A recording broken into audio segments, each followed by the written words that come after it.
사도행전 1장 1절부터 8절 말씀을 같이 보겠고요. 오늘 제목은 우리 계속 같은 내용들 반복하고 있긴 한데요. 전도자의 삶, 21가지입니다. 본질이라고도 얘기를 하죠. 성경 본문의 말씀이 사도행전 1장 1절부터 8절이고요. 3주 동안 똑같은 성경 본문인데요. 그만큼 이 말씀이 굉장히 중요합니다. 같이 한 목소리로 읽겠습니다. 데오빌러여, 내가 먼저 쓴 글에는 무릇 예수께서 행하시며 가르치시기를 시작하신부터 그가 택하신 사도들에게 성령으로 명하시고 승천하신 날까지의 일을 기록하였노라. 그가 고난 받으신 후에 또한 그들에게 확실한 많은 증거로 친히 살아계심을 나타내사 40일 동안 그들에게 보이시며 하나님 나라의 일을 말씀하시니라. 사도와 함께 모이사 그들에게 분부하여 이르시되 예루살렘을 떠나지 말고 내게서 들은 바 아버지께서 약속하신 것을 기다리라. 요한은 물로 세례를 베풀었으나 너희는 몇 날이 못되어 성령으로 세례를 받으리라 하셨느니라. 그들이 모였을 때에 예수께 여쭈어 이르되 주께서 이스라엘 나라를 회복하심이 이때이니까 하니 이르시되 때와 시기는 아버지께서 자기의 권한에 두셨으니 너희가 알 바 아니오. 오직 성령이 너희에게 임하시면 너희가 권능을 받고 예루살렘과 온 유대와 사마리아와 땅끝까지 이르러 내 증인이 되리라 하시니라. 아멘. 네, 우리 계속 7가지 큰 흐름, 7대 흐름을 시리즈로 말씀 나누고 있고요. 지난주에는 7가지 흐름을 7대 여정이라고까지 표현을 하셨습니다. 이 메시지 무슨 말 하는지 모르시는 분도 계실 수 있기 때문에 7가지 흐름에는 7가지의 우리가 누려야 될 카테고리가 있죠. 첫 번째가 이 성삼위 하나님 보좌의 축복이고요. 두 번째가 어디에 있어도 살아남을 수 있고 어떤 일을 만나고 누구를 만나도 살아남을 수 있는 10가지의 비밀. 그리고 세 번째가 우리 신앙의 발판 10가지였죠. 중요한 문제가 올 때 선택할 수 있는 키, 확신 5가지. 네 번째였었고요. 5번째가 조용히 흐름을 바꾸는 이제 9가지의 비밀이 있었습니다. 6번째가 이제 미리 보는 전도자의 삶 62가지예요. 우리가 지금 그 6번째 카테고리를 함께 말씀을 확인하고 있는 거고요. 62가지가 끝나고 나면 이 보좌의 그림자, 모형인 교회와 예배의 축복이 무엇인지를 저와 여러분들이 확인을 하겠습니다. 62가지 이러니까 사실은 너무 많잖아요. 제가 한목이 할 수 없어서 지금 거의 한 달쯤 될 것 같은데 쪼개서 말씀을 보고 있어요. 네. 그 62가지 전도자의 삶 중에 가장 본질이 되는 21가지를 오늘 한번 같이 이제 나누도록 할 거고요. 여러분에게 조금 부탁드리는 부분은 7가지의 이 큰 흐름과 7가지의 여정을 제가 여러분에게 메시지로 전달한다라기보다 포럼한다라고 생각을 하고 여러분들이 말씀을 같이 받으셨으면 좋겠습니다. 여러분도 7가지의 큰 흐름, 특별히 전도자의 삶 62가지를 시시때때로 빈틈이 있을 때마다 떠올려 보시고 묵상해 보시면 좋을 것 같아요. 어떻게 포럼하고 묵상할 수 있겠냐. 그런 부분들을 이 강단을 통해 저와 함께 이제 확인을 하는 거겠죠. 저는 주로 언제 집중이 잘 되냐면 하루 일과를 마치고 샤워할 때 굉장히 저는 좋더라고요. 샤워를 조금 길게 하는 편이거든요. 뜨거운 걸 좋아해서. 근데 그렇게 샤워하면서 굉장히 많은 묵상들, 하루 동안 있었던 일들을 정리하고 때때로 메시지의 굉장히 중요한 부분들을 샤워 시간에 기도하다가 딱 떠오르면 나오자마자 핸드폰으로 적고 이런 경우들이 굉장히 많아요. 아니면 이동할 때, 운전을 많이 하니까 현장 가거나 현장에서 돌아올 때 틈날 때마다 이제 묵상을 계속하는 거죠. 그 말은 우리가 집중하고 뭔가 에너지를 쏟아서 말씀을 묵상해야 될 수도 있어요. 그런데 이게 우리의 삶으로 다가와줘야 계속 끊임없는 포럼이 되어지거든요. 하나님과 내가 함께 있기 때문에, 하나님과 동행을 하고 있기 때문에 시시때때로 시간 날 때마다 이 말씀 붙잡고는 계속 묵상해 보는 거예요. 진짜 어디에 있어도 살아남는 10가지의 비밀, 이게 사실인가? 진짜 랩런트들이 그렇게 살아갔었나? 지금 내가 있는 삶의 현장에서 이걸 어떻게 적용할 수 있을까? 여러분들이 출퇴근하실 때, 샤워하실 때, 아니면 집에서 청소하고 설거지하고 빨래하실 때, 그때 여러분들이 좀 포럼하시고 묵상하시다가 조금 중요한 시간이 나시면 모든 걸 중단하고 에너지를 쏟아서 하나님의 말씀 속으로 들어가시면 좋을 것 같아요. 자, 서론에 우리가 확인을 해봐야 될 부분이 있는데, 이 전도자의 삶 본질 21가지를 말씀을 하셨을 때 제일 처음에 2016년도에 이 메시지가 선포됐을 때 이제 말씀의 흐름이 쭉 흘러왔었겠죠? 그때 이 전도자의 삶은 나는 누구인가? 이 질문에 대한 답이라고 하셨었어요. 나는 누구인가? 그 이전에 나는 어디에 있는가? 여기에 대한 답이 나야 내가 누구인지를 알게 되겠죠? 하나님은 한 번도 우리 사람에게 너는 누구냐 질문을 하신 적이 없어요. 창세기 3장에 사단에게 속아 딱 영적으로 죽고 멸망 상태에 빠져 있던 아담에게 하나님이 처음 하신 말씀은 아담아, 네가 어디 있느냐 이 질문이었어요.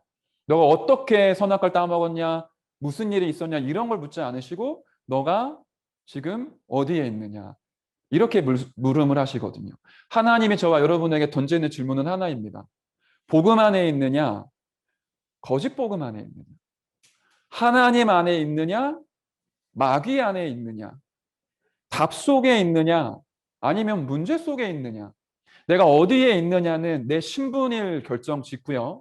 내 영적인 상태를 결정 짓습니다. 다시 말해 나의 영적인 현주소는 우리의 신분과 권세와 영적 상태와 굉장히 큰 관련이 있다라는 거예요. 지금 여러분 어디에 계십니까? 우리의 신분이 어디에 있고 나의 상태가 어디에 있습니까? 그 어디에 있느냐에 따라 내가 누구이냐라는 답이 나오게 되죠. 여기서 나와지는 비밀이 우리의 삶이에요. 내가 누구이느냐에 따라 삶이 결정되거든요. 대통령은 대통령의 삶이 있고요.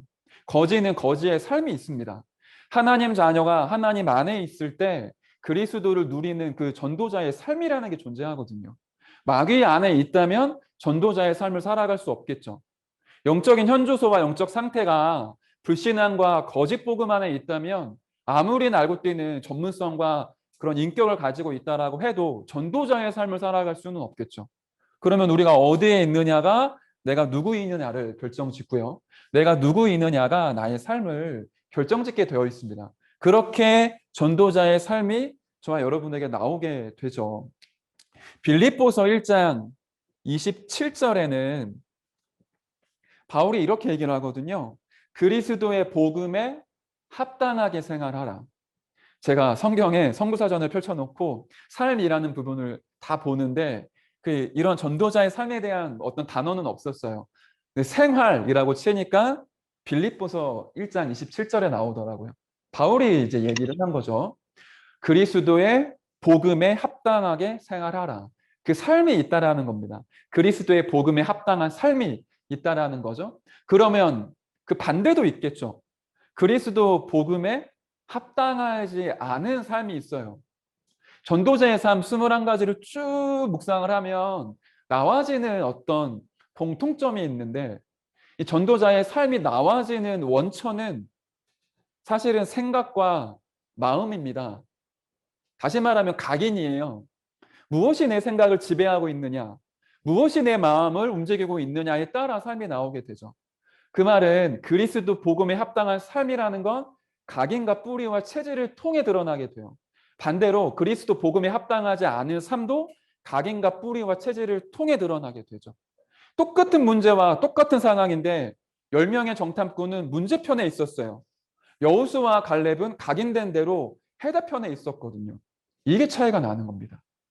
계속 근심하는 사람은 끊임없이 근심을 해야 되고 염려하지 않아도 될 상황인데 염려가 돼요. 불신앙을 할 필요가 없는데 필요 없는 불신앙을 하게 돼요. 이유는 생각 마음이 지배당했기 때문에. 반대로 우리의 생각과 마음 속에 이 전도자의 삶의 중요한 그 컨텐츠, 하나님의 말씀이 들어오면 들어올수록 불신앙할 수밖에 없는 현장인데 믿음을 고백하게 돼요. 염려할 수밖에 없는 문제들이 사방으로 우겨싸임을 하고 있는데 우겨싸임 당한 거 아니라고 얘기하거든요. 거꾸로 트림 당했는데 망한 거 아니라고 얘기를 해요. 이상하죠? 우리에게 와 있는 각인과 뿌리와 체질이 그렇게 중요합니다. 그런데 그 오늘의 삶이 반복되고 반복되면 우리의 과거와 현재와 미래 전체를 움직이게 되거든요. 그걸 불신자 용어로 운명이라고 얘기를 하죠.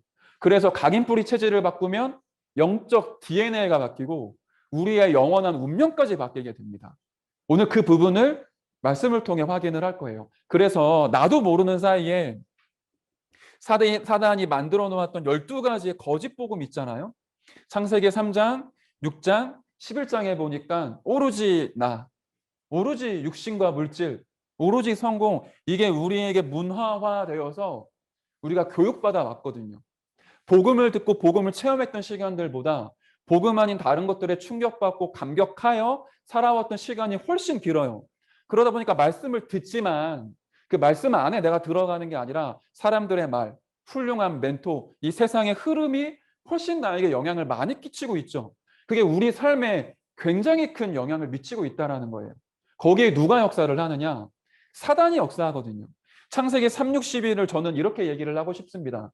하나님보다 더 사랑하는 것. 다시 말하면 우상이거든요.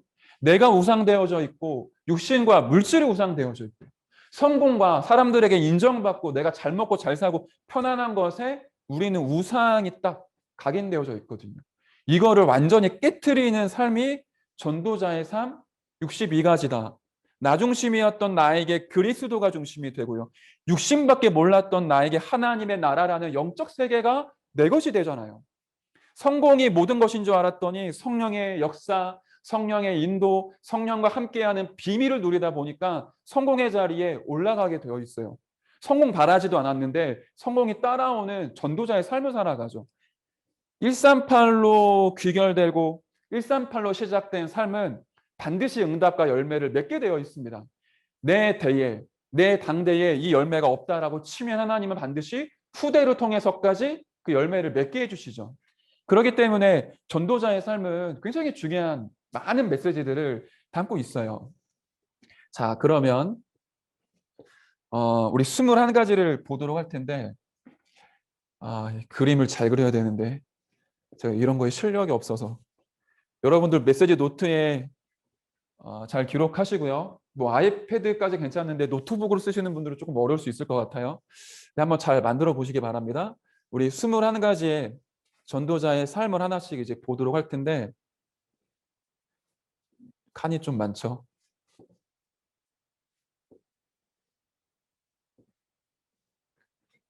우리가 지난주까지 봤었습니다. 사도행전 1장 1절. 그리스도를 체험하는 갈보리산. 우리에게 있었죠. 사도행전 1장 3절에 하나님의 나라를 40일 집중 감람산 체험을 통해 우리가 확인을 했었어요. 사도행전 1장 8절 이 성령 충만과 이 증인의 삶을 우리가 지금 살아가고 있죠. 그리스도 하나님의 나라 이 성령의 역사를 따라 나와지는 삶이 있다. 진짜 우리가 그리스도를 해답을 얻고 하나님 나라의 이 일에 우리가 미션을 받아서 하나님의 방법인 성령 충만 속으로 들어가게 되면 나와지는 답이 있죠. 천명, 하늘의 뜻, 이렇게 얘기를 하고 싶은데 하나님의 절대 계획이라고도 할 수 있겠죠. 이거는 개개인마다 다르기보다 예수님을 그리스도로 영접한 모든 사람들에게 공통적으로 붙잡히는 하나님의 답이죠. 마태복음 24장 14절에 보니까 모든 민족에게 복음이 증거되고 난 이후에 끝이 온다. 모든 역사, 그 모든 역사라는 건 인류 역사를 얘기하는 거지만 개인 인생도 포함되어져 있겠죠. 역사 안에, 그 흐름 안에 우리의 인생이 들어가 있으니까. 그 말은 모든 사람의 인생과 모든 인류의 역사는 끝을 가지고 있어요. 근데 그 끝이 어디로 향하고 있냐면 세계복음화로 향하고 있죠. 그래서 그날은 반드시 옵니다. 75억, 76억, 정확히 숫자는 모르겠네요. 237개 나라와 5천여 종족 모든 사람들이 한 번은 복음 듣게 되는 그날은 반드시 옵니다. 그날 예수님이 다시 재림주로 심판주로 이 땅에 다시 오시게 되죠. 그날을 향해 모든 것들이 가고 있는데 내 인생도 우리 교회의 흐름도 이 속에 있다라는 걸 깨닫는 것. 진짜 내 인생이 세계복음화 때문에 하나님께서 영세전에 예비하셨다가 지금 이 땅 가운데 보내신 거구나라고 깨달아지는 걸 천명이라고 얘기를 하죠. 그 천명을 따라 우리가 나와지는 게 소명이잖아요. 하나님이 저와 여러분을 부르신 거예요. 소명이라는 것.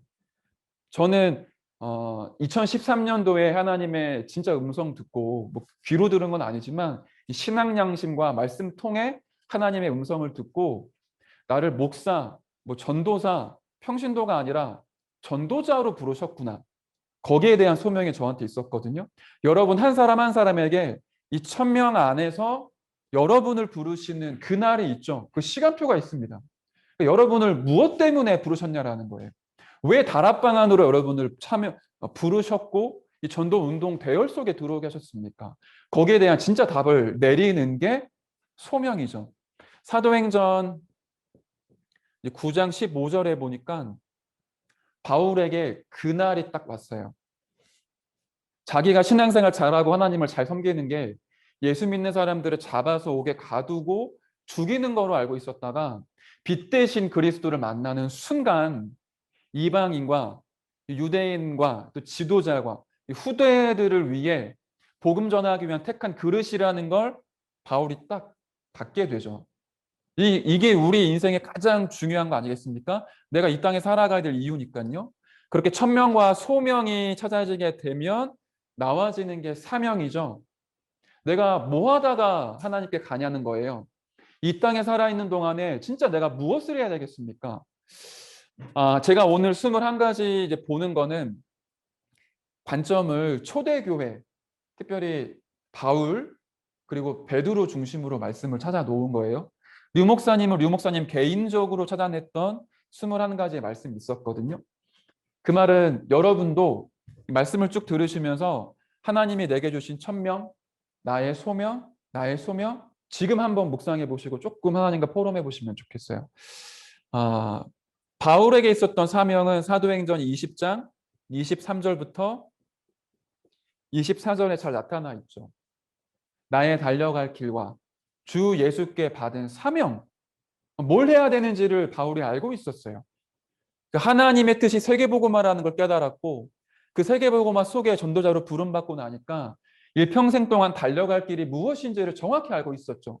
하나님의 은혜의 복음을 증언하는 일을 마치려 하면은 내 생명을 조금도 귀한 것으로 여기지 않는다. 그러니까 완전히 답을 갖고 있었어요. 저는 이게 행복이라고 생각을 해요. 삶의 이유가 없는 사람은 사실은 살아가도 의미가 없거든요. 아무리 재밌는 것 보고 맛있는 거 먹고 훌륭한 업적을 남겨도 삶의 이유와 의미가 분명하지 않으면 끊임없이 공허와 허무가 찾아옵니다. 그런데 성공한 사람들은 특별한 게 뭔가 있었거든요. 진짜 살아가야 될 나름대로의 사명이 있었어요. 우리나라 대기업을 만들었었던 현대의 뭐 정주영 회장, 그 삼성의 그 이병철 회장 이런 사람들을 인터뷰해 보면 나름대로 이 사람 뭔가 있다 이런 느낌이 있거든요. 단순히 내가 배부르게 잘 사자 이런 게 아니었었고 진짜 이렇게 무너져 있는 나라를 이렇게 세워보겠다 이런 나름대로의 사명이 있었어요. 불신자도 그게 있는데 하물며 하나님의 사람으로 부름받은 저와 여러분에게 삶의 이유가 없다. 그 말이 되지 않습니다. 하나님은 그것도 준비하셨거든요. 삶의 이유가 진짜로 회복되어지게 되면 거기에서 뭔가 모르는 행복과 진짜 감사가 나와요. 내가 오늘 눈을 떴을 때, 내가 오늘 숨 쉬어야 되는 이유, 내가 오늘 밥을 먹어야 되는 이유, 내가 오늘 움직여야 되는 이유, 거기에 대한 진짜 뭔가 모르는 에너지와 그 스피릿이 나에게 있는 거잖아요.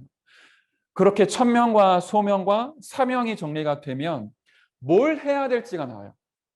뭘 해야 될까요? 훌륭한 걸 해야 되냐? 좋은 걸 해야 되느냐? 그렇지 않고요. 하나님은 우리에게 당연한 걸 하라고 말씀하십니다. 사도행전 17장 2절에 보면 바울이 어디였었죠? 데살로니가 지역으로 들어가 복음 전하죠. 근데 예수님이 그리스도다 이렇게 복음을 안 전하잖아요.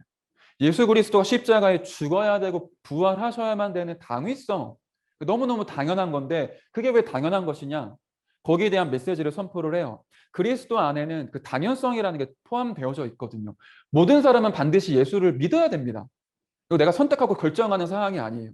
그렇다면 우리가 하고 있는 일에서도 하나님이 허락하신 당연히 해야 될 것이 있어요. 여러분이 직장 생활할 때 특별한 일을 특별하게 하는 것보다 내가 맡고 있는 일을 당연히 해야 될 거를 잘하면 사실은 모두 다 좋아하거든요. 그렇게 당연한 걸 찾으면 그 현장에 필요한 것들이 보여요. 저는 이렇게 여러분과 얘기를 해보고 싶은데요. 사도행전 3장 1절부터 6절을 보세요. 베드로가 당연히 해야 되는 그 제구시 기도 시간에 기도 운동을 위해 성문 앞으로 나아가죠. 그 성전의 미문 앞에 안진뱅이가 있었어요. 옛날에는 천명과 소명과 사명을 발견하기 전에는 그냥 안진뱅이 거지 중에 한 사람이었거든요. 근데 복음을 모든 사람이 당연히 받아야 된다. 이거 진짜 사무치고 현장을 보니까 달리 보였습니다. 안진뱅이에게 은과 금이 필요한 게 아니다. 이 안진뱅이에게는 당연하게 필연적으로 나사렛 예수 그리스도 이름이 필요한 거 아니겠냐. 여기에 대한 확신이 베드로에게 있었던 거죠. 그렇다면 여러분의 현장 가운데 분명히 있을 거 아닙니까? 하나님이 내게 찾게 하시는 당연한 거 있다. 그리고 그 현장에 필요가 있습니다. 육신적인 필요도 있겠죠. 직장의 어떤 그 업무적인 생태에 따라 내가 당연히 해야 되고 필요한 업무가 있겠죠. 그런데 눈에 보이지 않게 영적인 파수꾼이자 증인인 저와 여러분이 봐야 되는 영적인 당연성과 영적인 필요성도 그 직장과 그 업에 분명히 숨겨져 있다는 겁니다. 그렇게 그 당연과 필연적인 걸 찾고 나니까 하나님의 절대를 보게 돼요. 사도행전 19장 21절에 바울이 고백해죠. 내가 이 일이 있은 후에 로마도 보아야 하리라. 너무너무 당연하고 필연적인 걸 찾았는데 하나님이 여기에 대한 답을 하세요. 27장 24절에 바울아 두려워 말라. 네가 가이사 앞에 서야 한다. 그러니까 당연 필연 절대가 우리가 성공하기 위한 성공 법칙이 아니라 진짜 세계복음화를 향해 가는 전도자의 삶에 일어나고 있는 삶의 패턴이고 방법이거든요. 제가 전도사 아닙니까? 제가 당연히 해야 될 거는 제가 이 청년국 담당으로서 예배에 참석하고 우리 연명부에 있는 모든 사람들이 진짜 은혜 받고 복음으로 힘을 얻을 수 있도록 말씀 전하는 것, 그들을 위해 진짜 기도하는 것, 이 평신도들이 진짜 전도운동을 통해 자기의 업과 가정의 모든 응답 회복할 수 있도록 가이드하고 안내하는 게 제가 당연히 해야 될 것이죠. 제가 탁구 잘하고 청년들이랑 볼링 잘 치고 밥 먹는데 1등 공신으로 밥 사주고 이런 거 잘하는 게 좋을 순 있어요.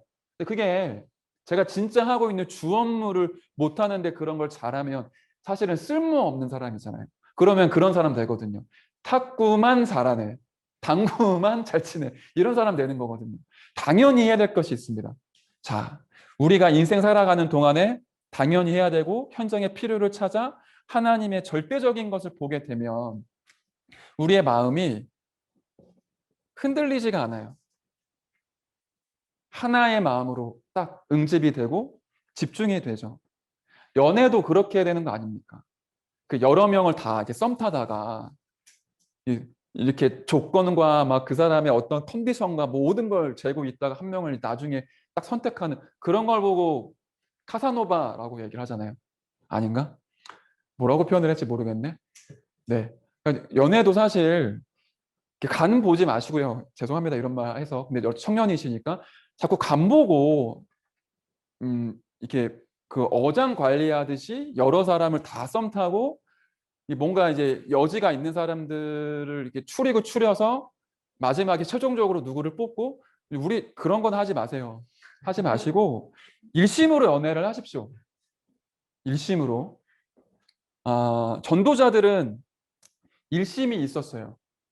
이것저것 손대지 않았거든요. 하나의 진짜 하나님께 올인해야 될 부분들을 알고 있었어요. 그렇기 때문에 가면 죽는 거 알았는데 120명의 성도들이 마가다라방으로 모였고요. 오로지 기도하는 거기에 마음이 딱 꽂혀 있었죠. 그게 어디로까지 흘러 들어가느냐?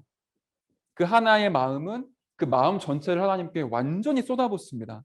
사도행전 4장 31절에 보시면 이 초대교회가 진짜 일심으로 오로지 기도에 힘써서 성령 충만 얻었어요. 그 성령 충만에 힘입어서 전도하기 시작을 하는데 성전 미문 앞에 있던 안진뱅이를 일으켜 세우는 사건 때문에 법정 앞에 서게 되거든요. 최초의 핍박이 유대인들로부터 막 흘러들어오기 시작을 합니다. 그러면 조용히 숨고 흩어져야 되는데 오히려 이때 마가다라방에 다시 모여서 전심으로 주님께 기도하고 성령의 충만함을 누리게 돼요. 그거를 끝내지 않고요. 끝까지 지속을 합니다. 사도행전 5장 42절에 보니까 그들이 집에 있든지 성전에 있든지 예수는 그리스도라 가르치며 전도하기를 쉬지 않았다. 그치지 않았다. 끝까지 지속을 한 거예요. 어떻게 지속을 할 수 있느냐? 앞에 부분들이 진짜 나에게 발견되고 체험되어지면 진짜 일심으로 전심으로 지속하게 되어 있고 이거는 감당할 사람이 없거든요. 죄송합니다. 연애도 이렇게 해야 돼요. 한 명한테 일심하시고 진짜 마음 쏟아붓고 끝까지 지속하면 결혼이라는 열매를 이제 맺게 되죠. 여러분이 어떤 교회 안에 사역을 하신다. 그러니까 억지로 해야 된다라는 게 아니라 진짜 이유를 발견하고 의미를 찾으면 그런 축복들을 누리게 되죠. 자, 이게 어디로 흘러갑니까? 오직, 유일성, 재창조.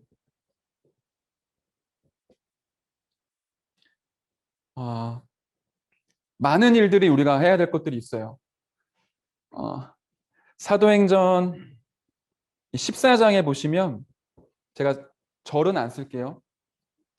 바울이 루스드라, 이고니온 이런 지역에 복음 증거하기 위해 들어갑니다. 근데 복음 증거하다가 핍박자들의 손에 이끌려서 이제 얻어맞아 피 흘리고 거의 죽기 일부 직전에 성 밖으로 내쳐지게 된 거예요. 사람들은 바울이 죽었다고 생각을 했어요. 그리고 바울의 이제 몸 상태가 이제 말이 아니었었겠죠. 그랬던 바울이 정신 차리고 딱 깨어나자마자 어디를 향하냐면 그렇게 매 맞아 죽을 수밖에 없었던 현장으로 다시 들어가게 돼요. 그 지역에. 왜 들어가냐면 거기에 제자 디모데가 있거든요. 그 말은 바울이 어디에 오직을 했는지가 나오죠. 내가 여기 또 들어가면 죽을 수도 있다라는 걸 아는데 그 죽음의 공포와 그 사람들의 폭력의 고통을 알고 있잖아요. 진짜 그렇게 얻어맞아 거의 숨이 이제 붙어 있을랑 말랑한 상태에서 깨어난 거니까. 그런 몸을 이끌고는 그 제자를 찾기 위해 다시 그 성으로 들어갑니다. 그게 이제 오직이라는 거거든요. 류 목사님이 이런 표현을 자주 하셨었어요. 전도사 때 현장 들어가면은 이제 복음밖에 모르니까, 전도밖에 모르니까 진돗개를 보는데 전도개로 보이고 볶음밥을 보는데 복음 이러는데 볶음밥인 거야. 그러니까 이런 식으로 완전히 거기에 꼽혀져 있었죠. 사람들을 만나면 그냥 보는 게 아니라 이 사람의 인생의 진짜 문제와 답이 무엇이냐, 이 사람이 전도 운동에 어떤 시간표 속에 지금 들어와 있느냐, 이런 거에 완전히 이제 묶여 있었던 거예요. 제가 몇 주 전에도 말씀드렸지만 여러분 인생에 여러분 주변의 사람들이 여러분을 보고 너는 진짜 미쳤다, 이런 얘기 들을 만한 사람이 되어야 되거든요. 여러분에게 사람들이 너 진짜 예수에 미친 것 같아, 너는 진짜 복음에 미친 것 같아, 너는 다른 기독교인들이랑 좀 다른 것 같아. 그게 사실은 그리스도인이죠. 그리스도께 미친 사람. 그걸 바울이 오직으로 가지고 있었어요. 그렇게 그리스도께 미친 사람은 내가 하고 있는 내가 하고 있는 이 전문성, 내가 당연히 해야 될 것이 세계복음화에 쓰임받을 그 도구라는 걸 알고 있고 거기에 오직을 하거든요. 가급적이면 여러분들이 직장을 계속 옮기는 거는 그렇게 좋지는 않아요. 그 업종도 계속 바꾸는 건 좋지는 않아요. 그 말은 지금 이거 뭔가를 지금 못 찾은 거거든요. 사실은 중학교, 고등학교, 대학교 랩넌트로 자라올 때 하나님의 은혜 속에 내가 세계복음화 때문에 진짜로 오직해야 되는 걸 찾아서 사실은 청년으로 올라왔었어야 되는데 우리가 그런 안내를 못 받은 경우도 많이 있었죠. 그래서 지금 여러분이 만약에 이 업에 대한 갈등이 있으시면 더 이익이 있고 그 미래를 보장할 수 있는 걸 생각하지 마시고 세계복음화 앞에 내가 무엇에 오직을 해야 됩니까? 내가 어디에 일심해야 됩니까? 그걸 질문하셔서 신앙 양심으로 말씀을 통해 답을 얻으시는 게 가장 정확합니다. 그 세상 사람들이 선택하는 방법대로 여러분 하실 필요 없어요. 그거는 세상 사람들에게 맞는 이치이지 우리랑은 상관이 없습니다. 인간적인 계산은 버릴수록 좋아요. 그래야 성령의 인도를 받기 쉽습니다. 근데 인간적인 계산이 너무 많으면 복잡해지고 성령의 인도를 받는데 걸림돌이 많이 돼요.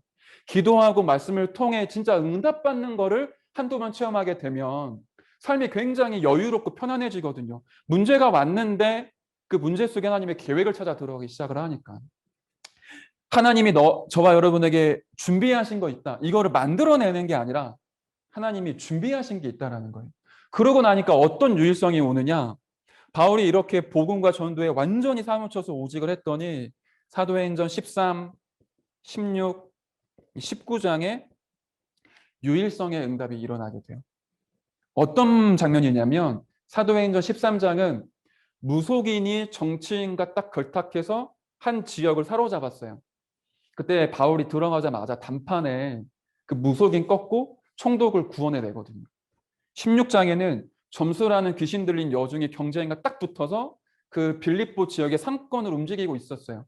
들어가자마자 귀신 들린 여종 치유하고 자주장사했던 루디아의 업을 통해 그 모든 흑암 경제를 빛의 경제로 회복을 했었죠. 아무도 못했었거든요. 19장에 보니까 에베소라는 우상 숭배가 심각한 지역에 들어가서 렘넌트 운동, 두란노 서원에서 2년 동안 하나님 나라의 일에 집중하고 복음을 펼쳤는데 아시아에 있는 모든 사람이 복음 받게 되고요. 우상 숭배했던 사람들이 자기들이 갖고 있는 그 우상 뭐라 그러죠? 그 기구들 그런 책들 다 팔았는데 은으로 5만 은이 나올 만큼 어마어마한 역사가 일어났었어요. 가는 곳마다 무속, 점술, 우상, 문화, 경제, 정치, 교육 모든 걸 다 뒤집어 엎었다. 바울이 그런 능력이 있었냐? 그렇지 않습니다. 오직 해야 될 거 찾으니까 하나님이 그 오직 위에 유일성의 응답을 주셨어요. 그러고 나니까 당연히 따라오는 건 재창조의 고린도후서 5장 17절에 누구든지 그리스도 안에 있으면 새로운 피조물이 되는, 그러니까 진짜 사람을 살리고 치유하고 새로운 피조물로 바뀔 수 있도록 그런 응답의 여정을 바울이 걸어갔었죠. 마찬가지입니다. 저와 여러분에게 그 오직이 있다라는 거예요. 하나님이 저와 여러분 손에 쥐어주신 그 달란트, 내가 하고 있는 일 너무너무 가치 있고 소중해요. 제가 지난번에도 말씀드렸지만 다윗 손에 가지고 있었던 조약돌은 그냥 시냇가에 가면 굴러다니는 돌 중에 하나였었습니다. 아무런 힘이 없거든요. 그 조약돌은. 그게 다윗 손에 붙잡히는 순간 골리앗을 무너뜨리는 너무너무 중요한 돌이 됐거든요. 여러분의 기능이 하나님의 손에 붙잡히는 순간 흑암의 권세를 무너뜨리는 도구로 바뀌게 돼요. 거기에 내 인생에 오직이 있다라는 겁니다. 그걸 이제 우리가 찾는 거죠. 그걸 가지고 24, 25, 영원이라는 축복 속에 우리가 들어가게 돼요. 바울로 얘기를 해볼게요. 로마서 16장 25절에 보니까 나의 복음과 예수 그리스도를 전파함은, 다시 말해 나의 복음, 나의 전도. 여기에 바울이 완전히 사무쳐 있었다라는 거죠. 자기가 무엇에 24를 해야 될지 알았던 거예요. 그게 로마서 16장 26절에 보니까 지금 나타났다. 영세전에 준비되어진 이 나의 복음, 나의 전도를 하나님 내게 주셔서 내가 이거 24하고 있는데 내 수준과 상태와 내 능력과 상관없이 지금 이 땅 가운데 내가 있는 모든 현장에, 나와 관계되어 있는 모든 현장에 이 복음과 전도가 나타나고 있다. 하나님의 응답을 실제로 본 거죠. 그게 어디까지 가느냐? 이 축복과 응답이 세세 무궁하도록 있게 되는 영원이라는 축복으로 연결이 돼요. 저와 여러분이 하고 있는 그 일, 여기도 지금 이 예배 때문에 헌신하는 많은 사람들이 있거든요. 여러분이 지금 예배를 두고 여러분의 인생 가운데 24하고 25 이렇게 하는 부분들은 영원이라는 축복으로 연결돼요. 이런 교회 안에서 하고 있는 여러 가지 사역들, 여러분이 시간과 에너지를 쪼개서 하나님 앞에 나를 드리는 그런 순간순간들이 굉장히 의미 있고 가치가 있습니다. 그게 24, 25 영혼과 굉장히 연관이 있다라는 거죠. 자, 그러면 그리스도, 하나님의 나라, 이 오직 성령, 이 언약 안에서 이런 삶이 우리에게 펼쳐지게 돼요. 이때 굳이 얘기는 안 했지만 불신앙들이 꺾이기 시작을 하겠죠. 내가 어떻게 살아야 되지? 그런 고민은 안 하게 돼요. 내가 뭘 해야 되지? 이런 고민들이 사라지거든요.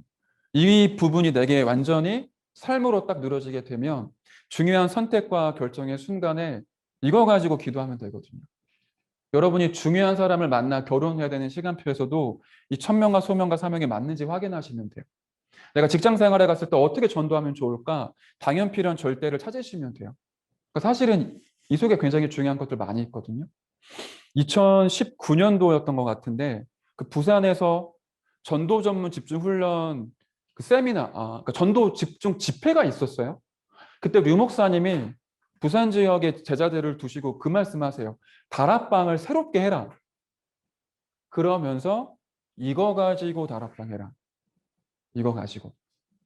저는 그 당시에는 그거 못 알아들었는데 제가 이 7가지 큰 흐름을 다시 묵상하면서 그렇구나. 나를 살리는 하나님의 이 유일성의 비밀이 이 21가지 본질이구나. 이거 누리고 있으면 당연히 내가 있는 현장에서 전도운동과 생명운동이 일어날 수밖에 없구나. 내 모든 삶이 생명운동과 전도운동으로 갈 수밖에 없구나. 저는 그렇게 깨달아지더라고요. 자, 그래서 이거를 어디에 심느냐? 생각에 각인하는 거죠. 골로새서 2장 3절에 보니까 그리스도 안에는 지혜와 지식의 모든 보화가 감추어져 있다. 바울이 고백을 했었죠. 이런 여정을 쭉 걸어왔던 바울이 결론 내린 거예요. 그리스도 모든 것이다. 내 연약함, 나의 상처, 나의 문제 상관없을 만큼 그리스도로 생각이 바뀌었고 영적 DNA가 바뀌기 시작을 했어요.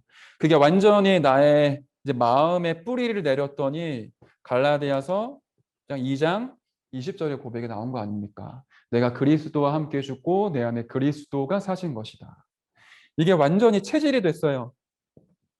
원색 신앙인이라고도 하는데 데살로니가전서 1장 3절에 보니까 데살로니가 교회 교인들이 이 복음의 색깔이 있었거든요. 믿음의 역사와 사랑의 수고와 소망의 인내를 체질로 딱 갖고 있었어요. 그 데살로니가 교인들에게 이렇게 얘기하죠. 데살로니가전서 5장 16절부터 18절에 항상 기뻐하라. 쉬지 말고 기도해라. 범사에 감사해라. 그게 체질로 딱 만들어진 거예요. 이런 사람을 보고 그리스도인이라고 얘기를 하죠. 자, 결론입니다. 다시 말씀드리지만 이거 가지고 여러분 개인이 하나님과 포럼을 해보세요. 계속 한번 묵상해 보시고 이번 한 주간 이게 너무 많으면 이제 7가지 나눌 수 있잖아요. 월요일, 화요일, 수요일, 목요일, 금요일, 토요일, 일요일 이렇게 나눌 수 있으니까 여러분이 한목에 하셔도 좋고 조금 기도해 보셔야 됩니다. 이거는 메시지로 듣는다라고 사실은 물론 은혜 되고 힘이 될 수도 있겠지만 메시지를 듣는 것보다 더 중요한 건 여러분들이 각자 포럼하시고 묵상하셔야 돼요. 성령 하나님이 여러분에게 반드시 역사하실 거거든요. 그래서 이거를 두고 한 주간 이 하나님이 내게 허락하신 말씀을 찾아내는 그 말씀 집중을 해보시라. 7가지 흐름이었지만 이번 주에는 이 21가지의 삶에서 하나님이 내게 허락하시는 말씀이 뭐겠습니까? 이걸 어렵게 하지 마시고요. 아까 서론에 말씀드렸지만 힘을 얻는 행복한 시간으로 누리시면 좋겠습니다. 특별히도 해야 되지만 삶으로 자연스럽게 누려졌으면 좋겠고 대신에 기억하실 건 여러분의 아침 시편 5편 3편이죠. 여러분이 눈을 뜨는 아침에 무엇을 보고 무엇을 듣고 무엇을 행하시겠습니까? 시편 17편 3절에 하나님이 밤에 나에게 찾아오셔서 나를 감찰하셨다라고 얘기를 하거든요. 여러분의 밤에 이제 무엇으로 하루를 정리하고 비전과 소망을 품으시겠습니까? 이 21가지의 삶을 통해 그 축복과 응답을 실제로 누리시기를 진심으로 축복하고 기도합니다. 제가 기도하겠습니다. 하나님 감사드립니다. 우리의 각인과 뿌리와 체질을 그리스도 하나님의 나라 오직 성령으로 완전히 바꾸는 한 주가 되게 하여 주옵소서. 그리스도인으로서 전도자의 삶이 나와지게 하시며 그 전도자의 삶을 통해 우리의 운명이 바뀌어지도록 축복하여 주옵소서. 감사를 드리며 살아계신 예수 그리스도의 이름으로 기도드렸습니다. 아멘.